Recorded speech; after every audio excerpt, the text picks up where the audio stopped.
Replication.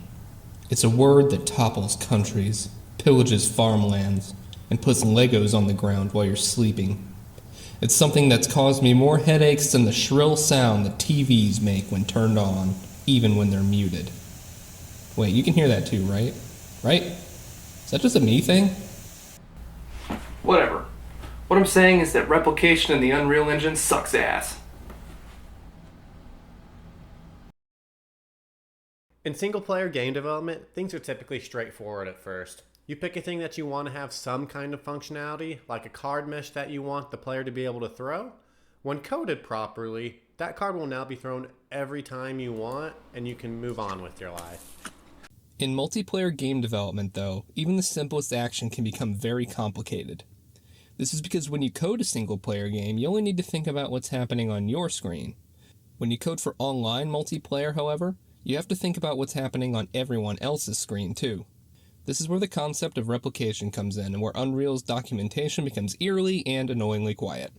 Nick and I searched far and wide for answers on how to do even the most basic forms of replication, but the Unreal website turned out to be even more useless than Richard's attempts at marketing our game. And so, like our college game dev program director taught us, if you want to learn how to make video games, it's time to log into YouTube. Okay, look, I have a confession to make. I'm not a network engineer, not even close. I still use visual scripting because it's easier than dusting off the dry teachings of my C++ 1 and 2 programming courses from college, and it's way easier than getting Visual Studio to actually work on my computer the way it's supposed to. I don't know anything about network architecture, or even how to debug even the simplest of replication bugs. So, when I say that the last 2 to 3 years of trying to teach myself replication programming has been a living hell, I do in fact mean it. And let me tell you, based on the many videos I watched about replication in Unreal, most other starting developers have no idea how any of that stuff works either, much less how to explain it in ways that made sense for us in our project. Replication remains a very challenging subject for newcomers to the field of game development. And to those of you attempting to learn how it works on your own, I extend to you my sympathy, and hope your attempt is easier than mine. With that out of the way, though, here's how we approach the issue of replication and Laugh It Up. It all started when Nick said, Hey, can you make card throwing animations? yeah, easy peasy, lemon squeezy. Great. Make sure the animation can be seen by all players. I quickly made the card animations. I won't go over it since I did in our last devlog. After that was done, like Nick said, I went to Professor YouTube to learn what the heck replication is. I quickly learned that it was going to be difficult, lemon difficult. Go on, it'll be easy peasy lemon squeezy. No, it won't. It will be difficult, lemon difficult. That is To replicate the most basic things. So I did what any good friend would do and became busy working on any other part of the game to avoid replication at all costs. I instead worked on match settings like the amount of players that can join, the winning score, and finding and hosting games. I lied to Nick and told him creating these systems was way more complicated than it was to continue avoiding replication. I was able to figure it all out after one video. That's not what this devlog is about though. I'll let Nick tell you what he did replication-wise. You and I both will be learning what he did on the game. Unreal is an engine designed largely for your typical first or third person shooter. Many design assumptions in the engine suggest that target developers will be producing something that runs in a very live environment with a ton of actors controlled by players or NPCs all moving and competing simultaneously. This is, for the most part, not how Laugh It Up works.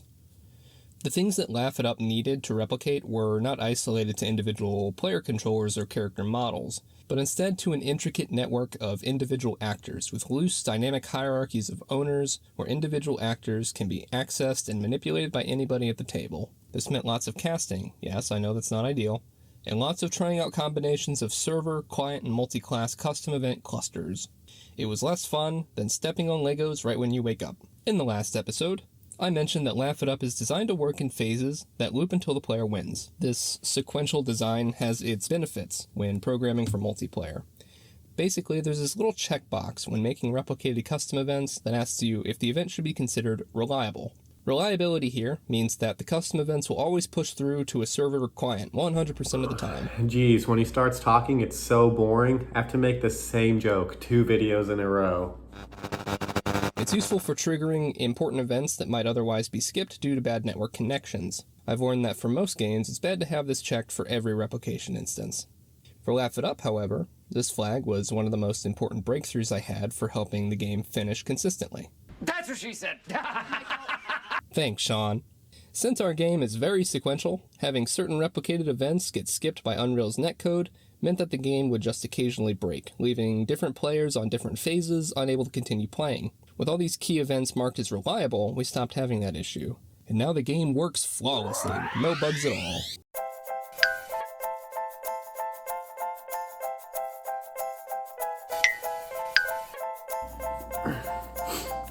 For those of you still awake, congratulations! You've almost made it to the end of the video. I could talk for an even longer time about the pains of trying to learn how to do even basic replication processes, or the struggles of trying to debug a multiplayer game as a couple of solo developers. It wasn't easy, and we learned a lot of lessons along the way. For example, one of those being the game mode class. That only exists on the host's machine, okay? And you can replicate things down to clients through that class. It doesn't actually exist for the clients though, so if you expect it to do something on a client machine without you telling it to do so, it just won't. Or that the widget blueprint doesn't have any authority to do pretty much anything. It kind of exists just to display whatever you need it to display. And if you ask it to replicate something, there's a pretty good chance it's gonna throw it back in your face. But knowing how to replicate is a matter of knowing where to replicate, which isn't even remotely intuitive for, I think, new time developers. And with that in mind, I'm going to leave some things in the description of this video that will hopefully save you months of toil, ideally, that we experience trying to code Laugh It Up's multiplayer systems, and hopefully get you to do these things faster and with less depression than we did. But with that in mind, it's time to give Replication the send-off it deserves.